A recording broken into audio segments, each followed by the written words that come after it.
Assalamualaikum warahmatullahi wabarakatuh. Yang kami hormati Bapak Kepala Sekolah SMP Negeri 1 Atap Pulau Ara, hormati pula Bapak Ibu Guru, calon guru penggerak Angkatan 10 Kabupaten Ende.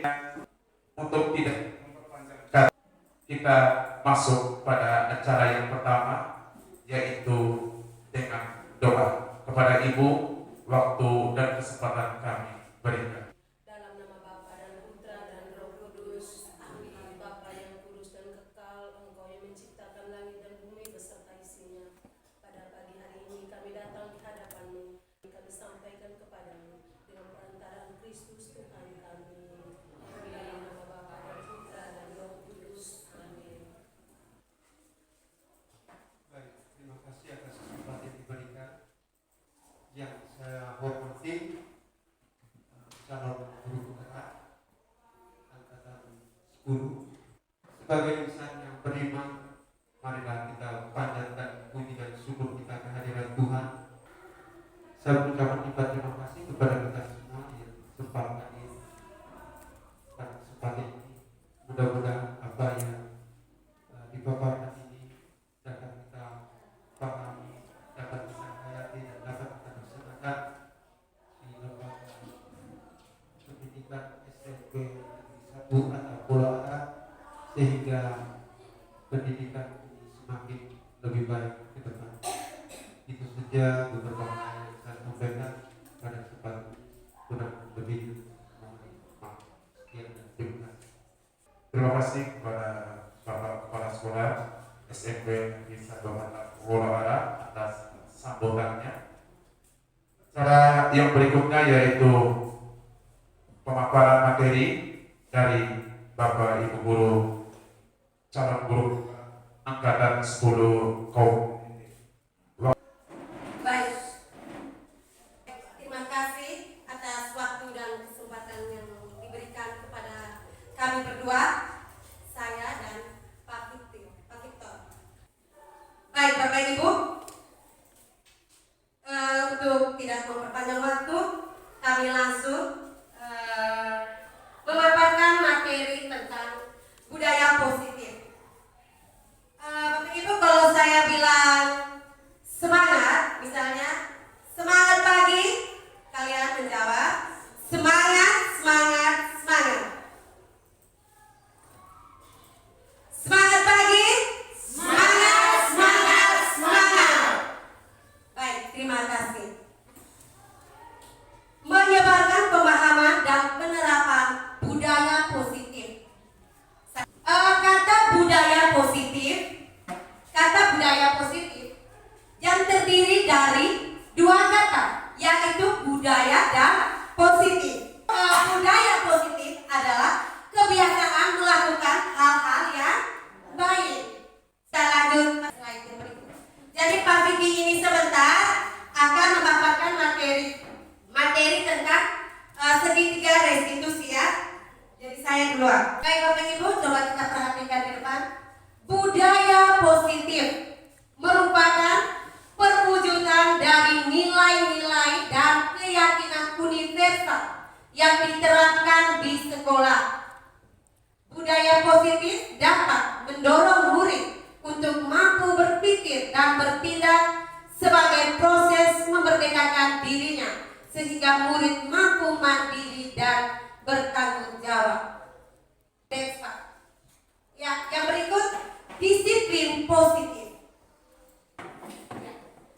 Disiplin positif adalah pembiasan hal yang menarik. Ya, yang berikut kebutuhan dasar manusia. Kebutuhan dasar manusia itu merupakan sesuatu yang kita lakukan untuk mendapatkan apa yang kita inginkan. Yang pertama, penghukum. Yang kedua, murid tidak tahu apa yang terjadi. Ya. Nah, yang ketiga berupa hukuman fisik, psikis, konsekuensi ini. Terus yang ketiga, sikap guru selalu memonitor murid. Nah, pada konsekuensi ini contoh Pak Kiki, misalnya sama ngambil contoh Pak Victor sebagai guru Pedaskes. Ketika anak sudah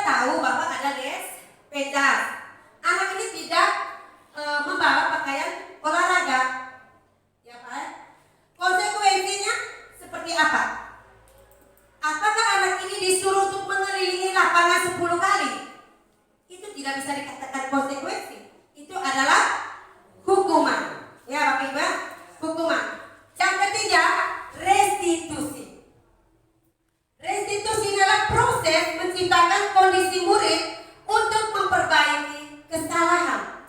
Yang kedua, proses kolaboratif mengajarkan murid untuk mencari solusi. Nanti pada materi restitusi ini sebentar akan dijelaskan oleh Pak Victor ya.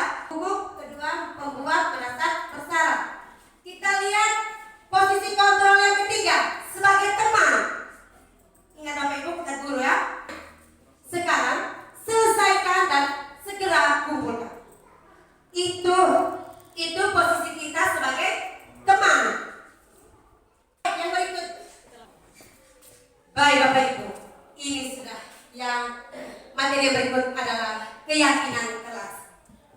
Keyakinan kelas merupakan kesepakatan kelas yang diyakini bersama guru dan murid.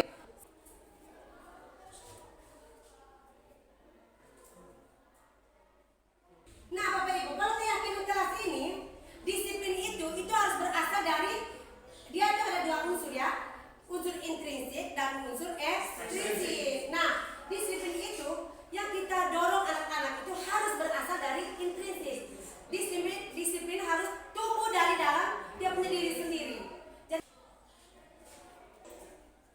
Baik Bapak Ibu, di situ kalau kita sudah buat keyakinan kelas, kita suruh mereka, kita bagi dengan sticky note, ya toh, dan jadi kelas, kita bagi sticky note-nya, mereka tulis keyakinan kelas apa saja dalam kelas yang kita taati. Misalnya salah satu seperti yang saya sudah sampaikan tadi, ya toh, misalnya data masuk kelas tepat waktu. Ketika mereka istirahat, mereka harus sudah tahu. Bapak kos 10.15 sudah masuk kelas, mereka sendirinya sudah masuk. Jadi mereka tidak ada yang berdiri luar, terus tidak lagi. Jadi mereka akan tulis dan mereka tempelkan aja Pak.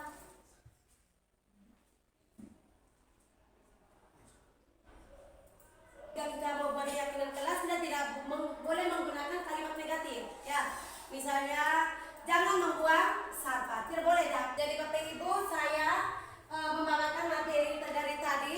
Jadi yang berikutnya adalah materi tentang segitiga restitusi, nanti dibawakan oleh teman CGP saya, Pak Victor.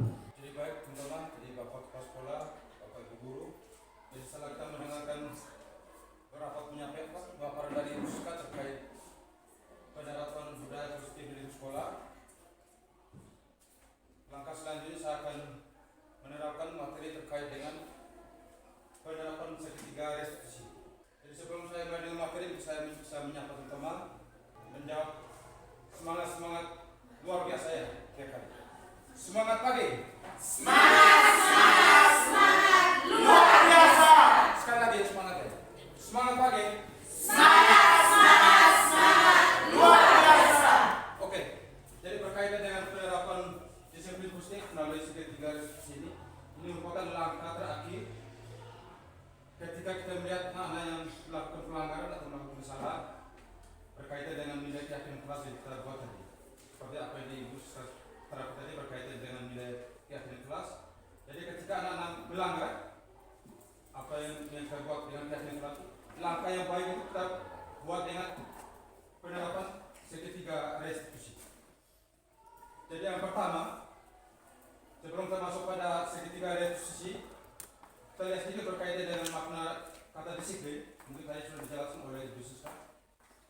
Jadi untuk makna disiplin ini dalam budaya kita, makna disiplin menjadi sesuatu yang dilakukan seseorang pada orang lain untuk mendapatkan kepatuhan dan ketaatan. Jadi disiplin adalah kepatuhan dan ketaatan. Next. Kemudian berikut tujuan dari disiplin. Jadi tujuan dari disiplin ini yaitu menanamkan motivasi pada peserta didik untuk menjadi orang yang mereka inginkan dan menghargai dari diri sendiri dengan nilai-nilai yang mereka percaya. Jadi nilai-nilai yang mereka percaya berkaitan dengan nilai kebajikan, nilai-nilai yang kita buat berdasarkan dengan nilai keyakinan kelas. Oke, next. Kemudian yang berikut, penerapan budaya positif melalui segitiga restitusi. Jadi sebelum kita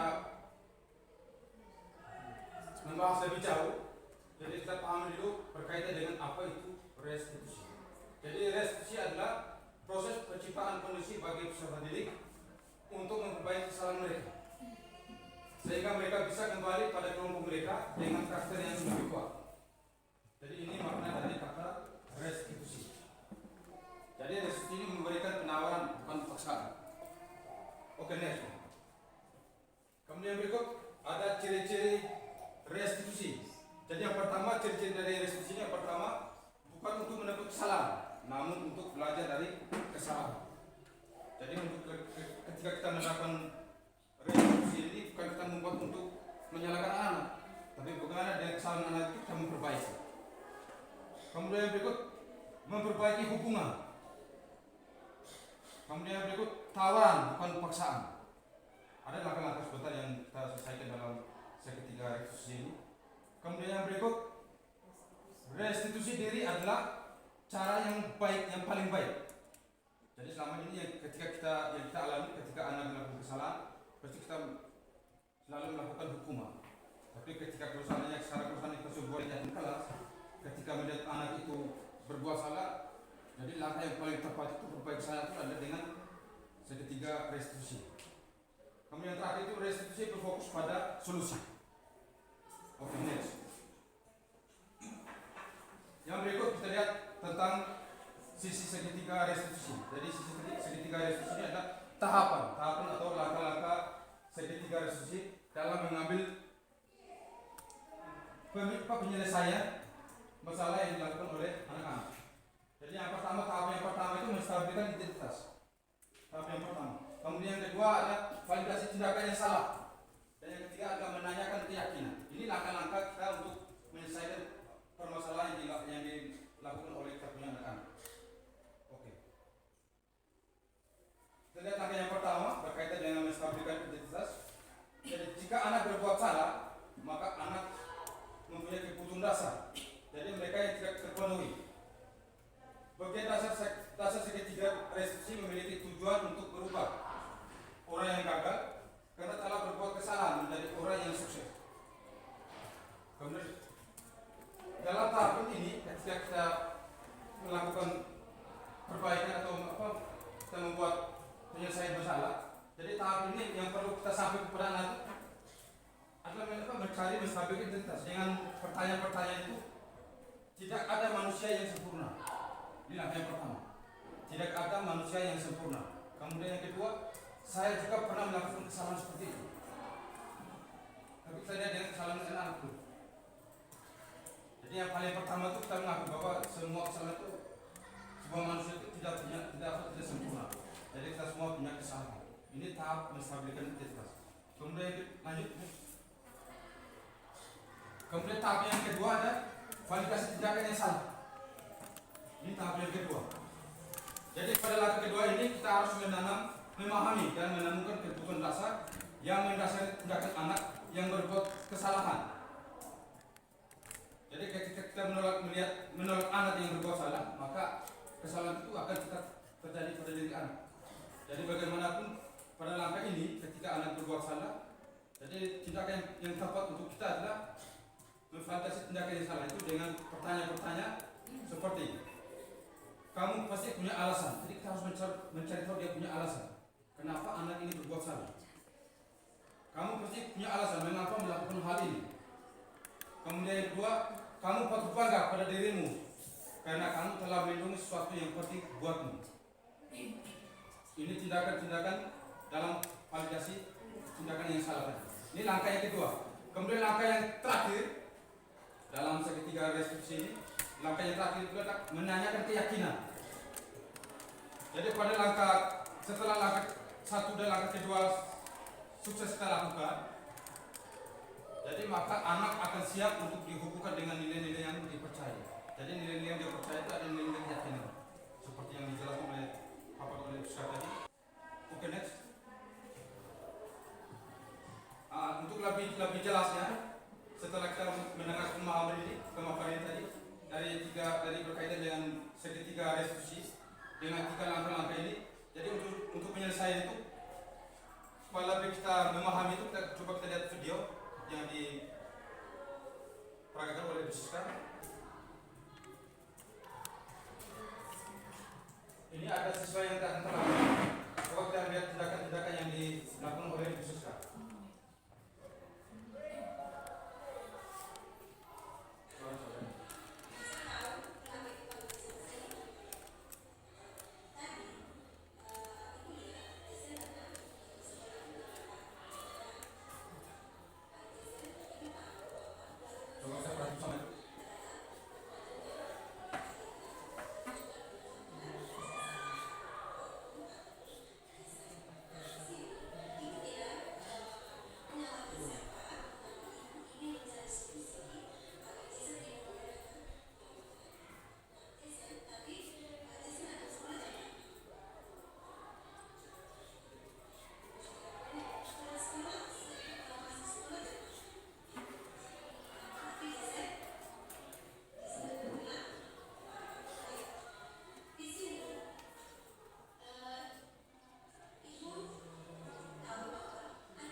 kemudian menanyakan keyakinan, kemudian yang terakhir itu menanyakan mereka apa kita punya tindakan yang salah.